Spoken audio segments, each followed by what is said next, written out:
kali ini gue akan kasih ke kalian template wildcard untuk game week 8.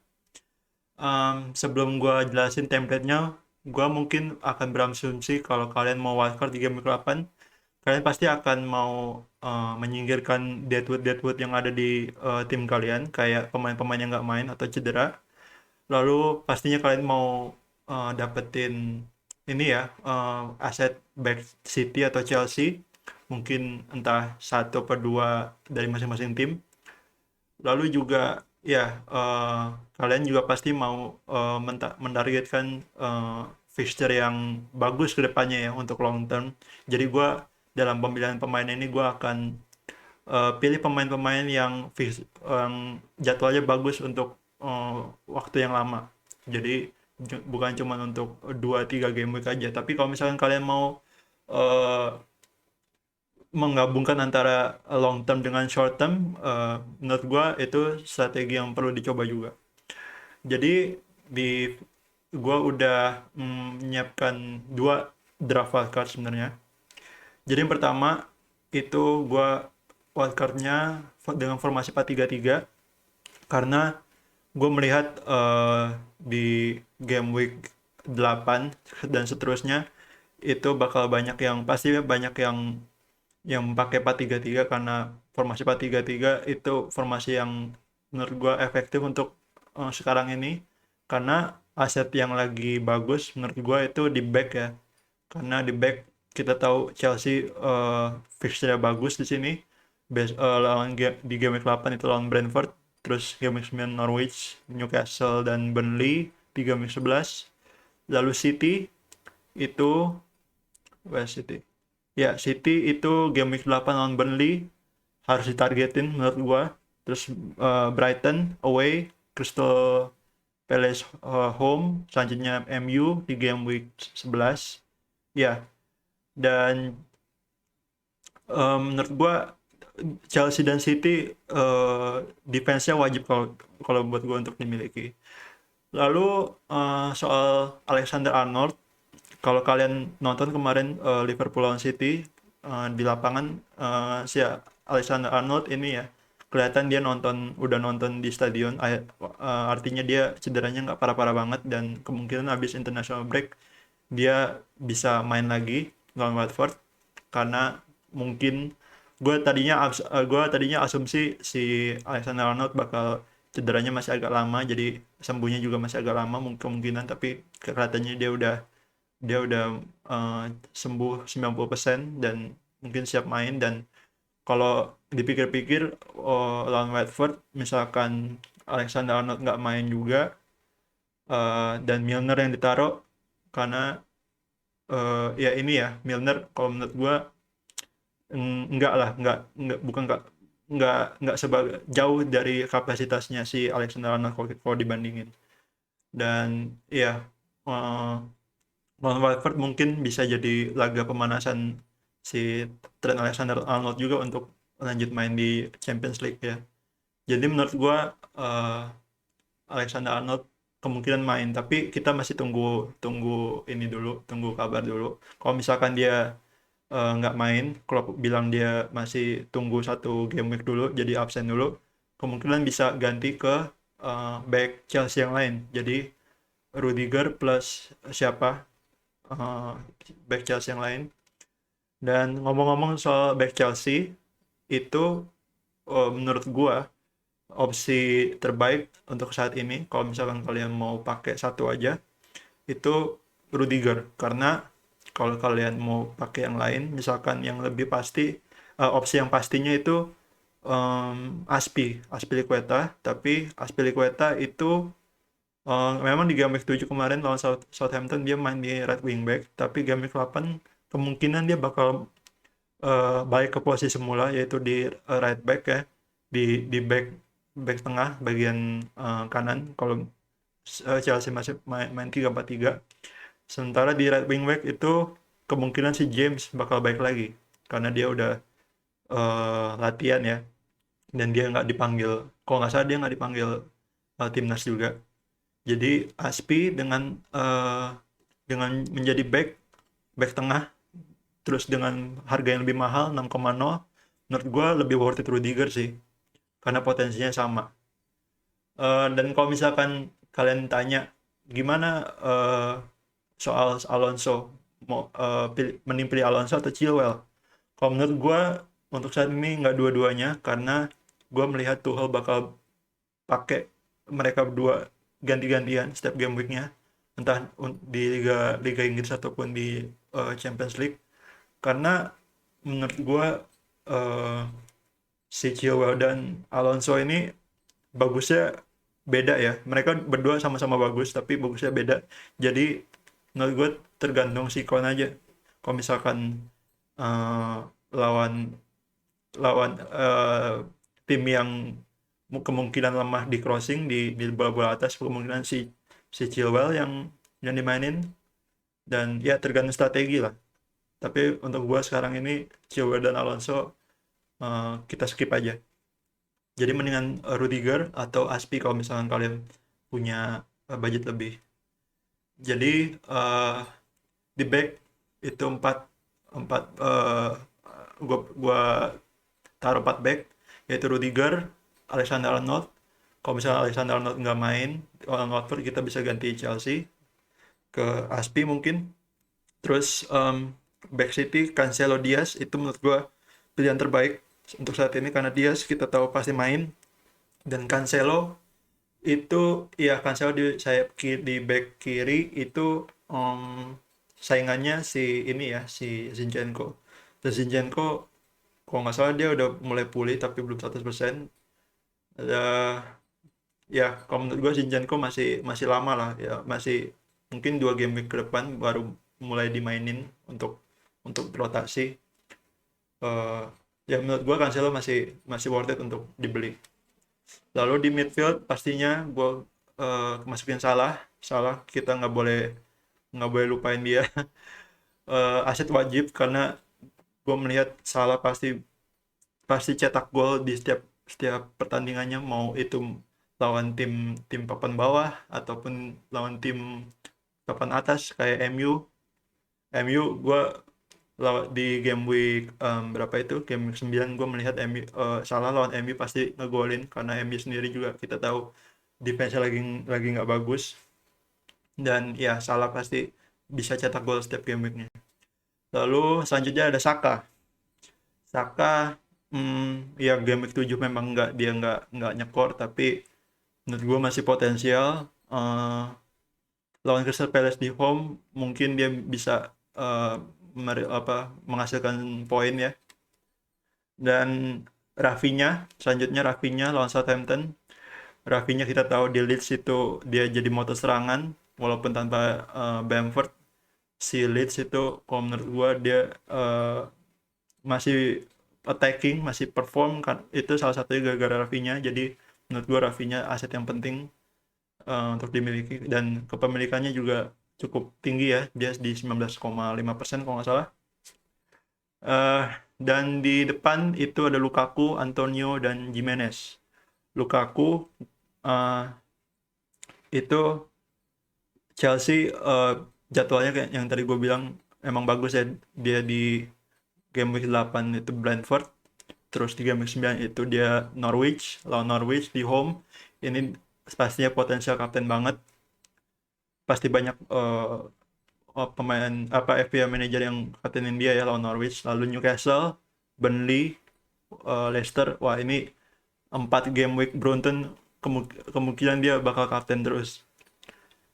Dan kalau dibanding Ronaldo, ya memang secara individual potensinya sama ya, tapi kalau secara tim itu ya kita tahu MU lagi menurun, dan uh, fixture-nya juga lagi jelek ya, mulai jelek, karena di game week 8 itu Leicester away, terus Liverpool home, Tottenham away, Man City home. Ya dibanding Lukaku jauh lah, jadi mendingan Lukaku yang beda harga 1 juta lebih murah daripada mempertahankan Ronaldo yang lebih mahal dan visionnya juga nggak bagus. Selanjutnya Antonio, West Ham. West Ham walaupun jadwalnya mulai susah ya, di game week 8 itu dia lawan Everton, game week 9 Tottenham, home, terus Aston Villa, terus Liverpool di game week 11. eh Ya menurut gua Antonio masih penting untuk dimiliki karena kepemilikannya dia masih apa ya, termasuk tinggi ya, hampir-hampir kayak Salah.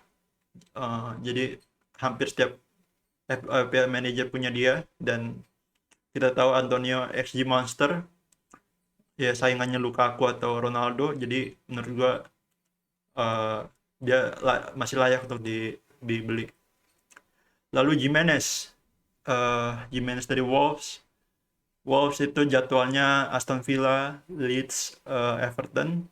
Iya, Aston Villa away di game ke-8, Leeds away, lalu Everton home. Untuk 4 game week ke depan, 4 atau bahkan 6, itu Jimenez masih bagus lah. Karena di video sebelumnya gue bilang kalau si Wolves itu kemarin lawan Newcastle ya, itu permainannya mulai berubah.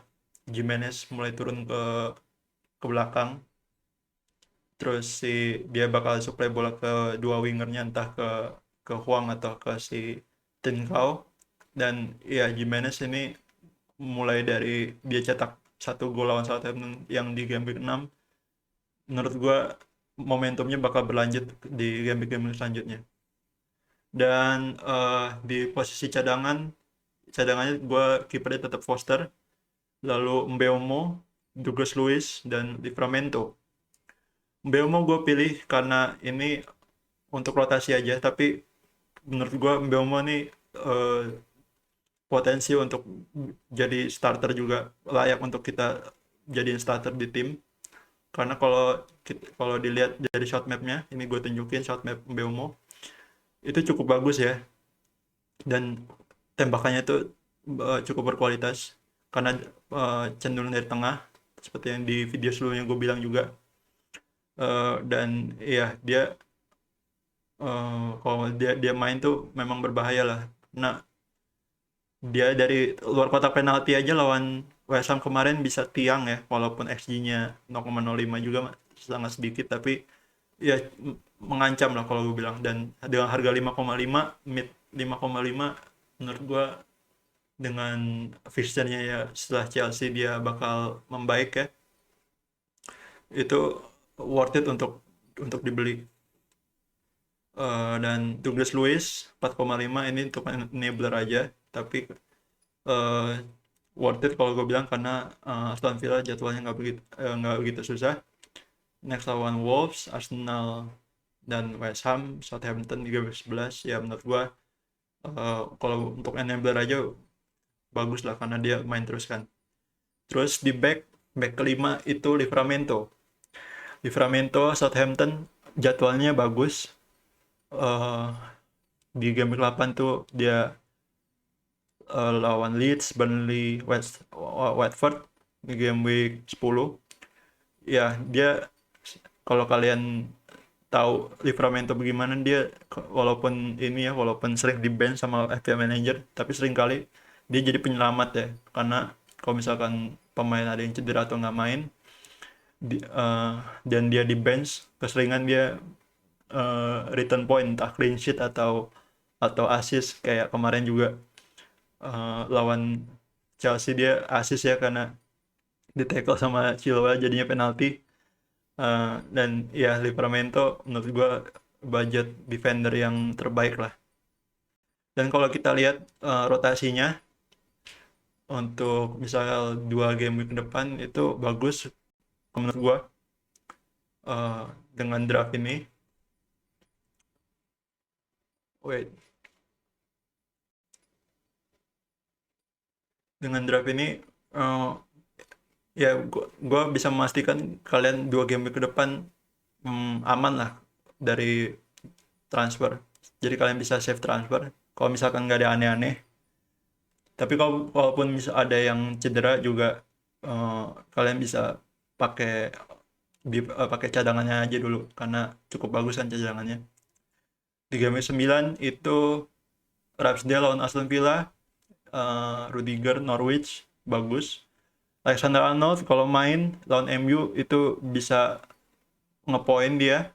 Cancelo dia lawan Brighton.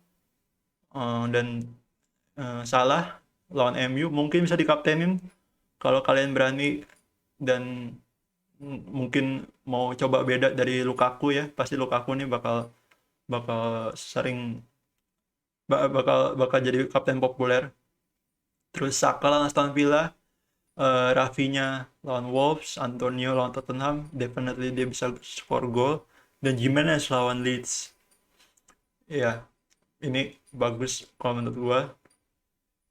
Kalau misalkan Saka di game week 8 nggak perform juga, dan kalau kalian ragu, ini bisa Saka bisa ganti ke Mbeumo aja, karena Mbeumo lawan Leicester, dan kalau kalian tahu Leicester secara defense nggak begitu bagus ya. Jadi Mbeumo menurut gua eh, potensial untuk return point, dan gua sendiri yang punya Mbeumo, yang udah punya Mbeumo di game week 7. Kalau misalkan dia lawan Leicester nanti, kemungkinan gue bakal start dia. Dan ya, menurut gue ini draft yang template yang safe, karena nggak terlalu banyak diferensial, tapi eh, potensinya tinggi untuk return return point. Dan selanjutnya gue juga punya template kedua. Template kedua ini masih 4-3-3, tapi dengan pilihan pemain yang agak-agak berbeda.